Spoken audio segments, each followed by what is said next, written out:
अगर आपको बहुत कम समय में एक बेहतर लीडर बनना है तो राज शमानी क्लिप्स चैनल को सब्सक्राइब कर लो।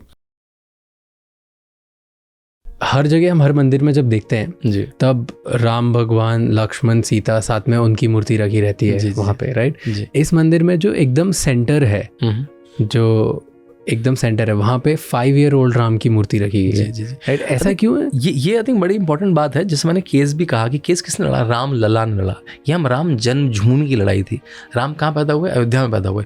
तो मेरे ख्याल से ये वन ऑफ द फ्यू या शायद ओनली मंदिर है जो राम लला का मंदिर है। एग्जैक्टली। अगर मैं आपसे राम कहता हूँ, मैं आपके व्यूअर्स से अभी बोलता हूँ कि मैं आंखें बंद करिए, बोलिए राम, तो क्या दिमाग में आता है?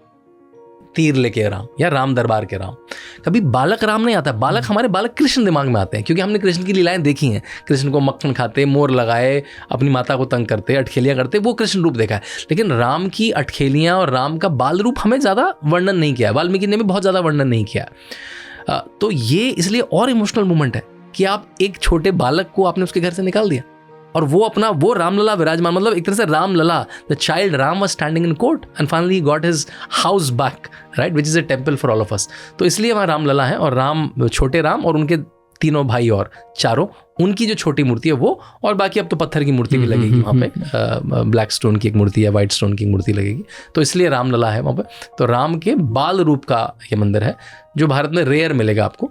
जो राम रूप का आपको उनके जो प्रौढ़ रूप है, जो भगवान राम है, जो सियावर राम है, जो धनुधारी राम है, उनकी मूर्तियाँ मिलेंगी आपको अधिकतर। When I was researching about this, तो मुझे काफ़ी इंटरेस्टिंग लगा कि लगभग 30 साल से जो भक्त लोग हैं वो सब इसकी ब्रिक्स इकट्ठी कर रहे हैं। हाँ, राइट।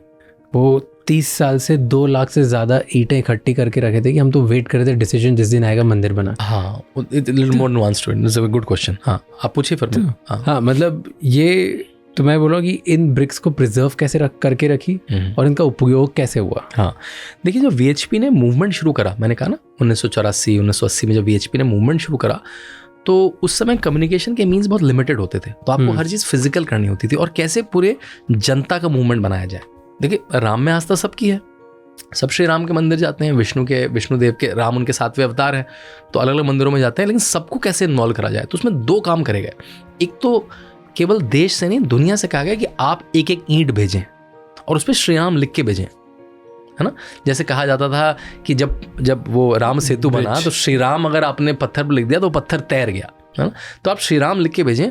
तो और फिर वो एक कार्यशाला बनाई गई अयोध्या में, जो आज भी है, कार्यालयपुरम है, और कार्यशाला बनाई गई जिसमें सारी ईंटें कोई लेके आया, किसी ने पोस्ट से भेजनी, किसी ने कुरियर से भेजनी, किसी ने अपने आप। पूरा एक कार्यक्रम हुआ। मान लिया तमिलनाडु से आ रही है, तो वहाँ पे पूरा कार्यक्रम हुआ और वो पहुँची, तो वो पूरी एक वॉल, एक ऐसे मतलब ब्लॉक की वॉल बना के कार्यशाला में रखी गई। और जब अभी तो क्योंकि सारी वो ब्रिक्स मंदिर में चली गई, जब वो वॉल थी उसके आपको चित्र बहुत जगह इंटरनेट में मिल जाएंगे, इतनी सुंदर लगती थी। उसमें हिंदी में लिखा है, उसमें तमिल में लिखा है, उसमें तेलुगु में लिखा है, उसमें सब में श्री राम श्री राम श्री राम श्री राम।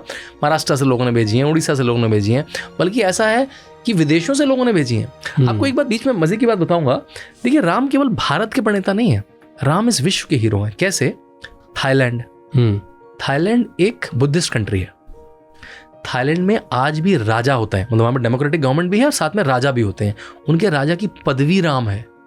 उनको रामा 1 रामा 2, अभी रामा द 10 चल रहे हैं इस समय, जो भी हैं उनकी टाइटल रामा द 10। मतलब Rama was the epitome of kingship, मतलब राम राज्य की एपिटमी थी कि वो टाइटल ही बन गए।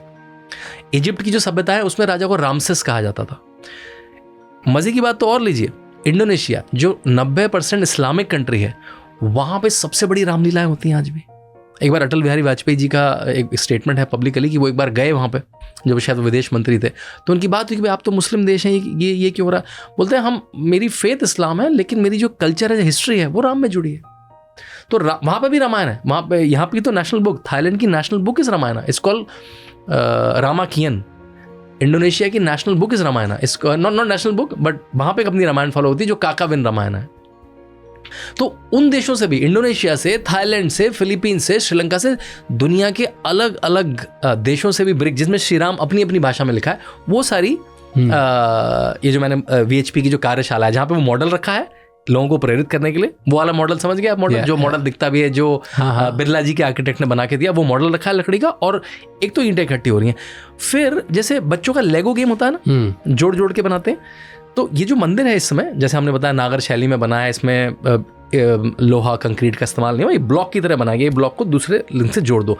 तो वो जो ब्लॉक्स हैं पिलर के, वो मार्क कर करके बन रहे हैं पिछले 30 साल से, और वो स्टोन पूरे तराशे जा रहे हैं। वहाँ पे कई कारीगर लगे हैं जो तराश रहे हैं, और वो पिलर अब साफ होके और उनकी मतलब जो स्टोन की पॉलिश होके वो मंदिर में लगे हैं सारे स्टोन। तो पिछले 30 साल से कार्विंग चल रही है, पिछले 30 साल से ईंटें इकट्ठी हो रही हैं, जिससे इसको जन जन का मूवमेंट कैसे बना जाए। थैंक यू सो मच ये क्लिप एंड तक देखने के लिए। मेरा नाम राज शमानी है और यहाँ पर हम बहुत सारे नॉलेजेबल इंसाइटफुल क्लिप्स ला के रहते हैं आपके लिए।